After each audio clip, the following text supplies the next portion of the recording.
I recently read the book Ultralearning by author Scott Young. In 2013, author Scott Young wanted to learn Spanish, but instead of enrolling in a Spanish course, Scott and a friend went to Spain with a constraint: no English for 3 months. No phone calls back home in English, and not a word of English between the two of them, just Spanish. Scott struggled to get by, but eventually he could hold a conversation in Spanish. But he didn't stop there. Scott and his friend performed the same 3-month no English project 3 more times in 3 different countries, learning 3 new languages. 12 months after landing in Spain, Scott and his friend could have conversations between themselves in Spanish, Portuguese, Mandarin Chinese, and Korean. Scott's language learning project falls into a category that Scott has termed ultralearning. Ultralearning is different than most learning in 2 specific ways. It's self-directed and intense. You see, standard learning in the classroom or online is often led by one teacher with a one-size-fits-all syllabus, and a lot of what's taught isn't useful for each student and doesn't transfer to the real world. I took 4 years of engineering school in a standard learning environment and ended up using maybe 5% of what I learned as an engineer. Most of what I learned was theory for a PhD student. But this would never happen after an ultralearning project, because on an ultralearning project, students take control. They don't simply listen to a teacher. They gather lessons, techniques, and strategies from multiple teachers and create their own learning path that allows them to develop the knowledge and skills they'll actually use in the real world.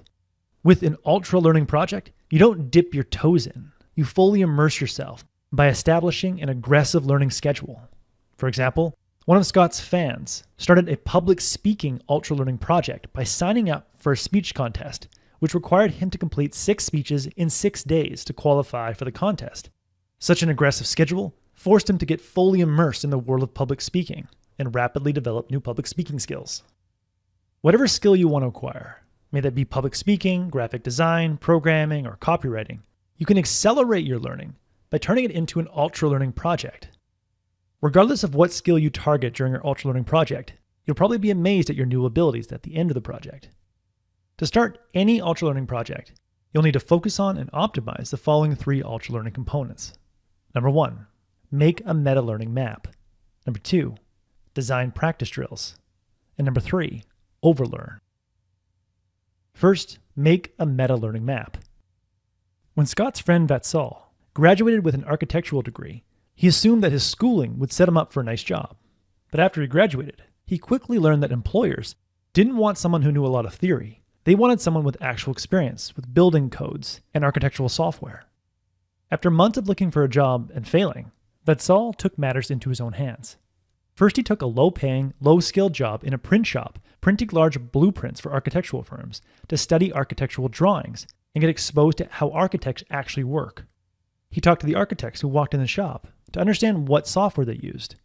After learning that the architects used a software program called Revit, he bought the program and installed it on his personal computer. Then Vatsal proceeded to teach himself the software skills he needed to replicate the drawings he saw in the print shop. After months of immersing himself in architectural drawings and the latest architectural software, Vatsal submitted a portfolio of drawings to 2 firms that had once rejected him. A week later, he had 2 job offers. Like Vatsal, you need to take the learning process in your own hands. You can't trust a school or one mentor to teach you exactly what you need to know. Spend up to 10% of your allotted learning time understanding the components of the skill you want to learn by doing Google searches, skimming books, and reaching out to multiple experts to answer the following question.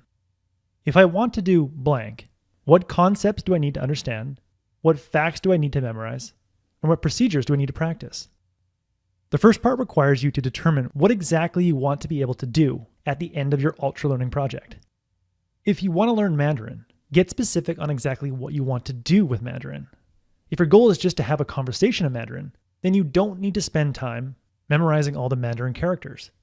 Once you've specified exactly what you want to do with a skill, take out a piece of paper and draw 3 columns. At the top of column 1, write concepts I need to understand.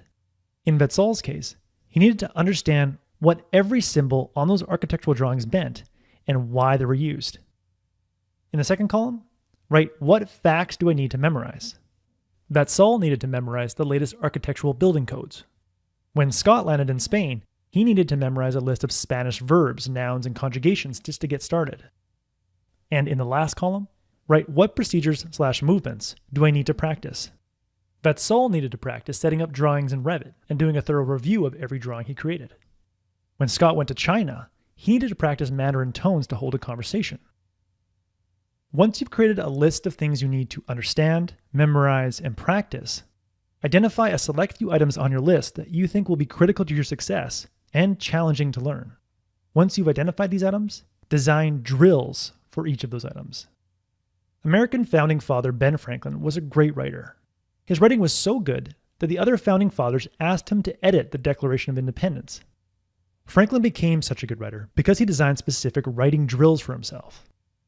Franklin realized that other writers that he admired used a wider array of words and were able to craft more compelling arguments than he could. So Franklin developed an exercise to strengthen each of those subskills. The first exercise involved taking a piece of prose he had written and seeing how many words he could replace with synonyms while still maintaining the rhyme of the prose. The second exercise involved reading articles in his favorite magazine, The Spectator, and writing notes next to them. Then days later, he would try to reconstruct the main argument from each article from memory. After finishing his version, he would go back to The Spectator and discover the faults he had made. Like Franklin, you can take the items that you want to understand, memorize, and ingrain, and design practice drills for them. When author Scott Young was learning how to draw portraits, a bit of online research revealed that accurately getting the size and placement of facial features would be challenging but essential to his success. So Scott designed a practice drill to hone in on this drawing subskill. Scott reserved time each day to rapidly produce sketches of eyes, noses, and mouths, and then overlaid them to reference photos. In the book he says, that way I could quickly diagnose what kind of errors I was making without having to guess.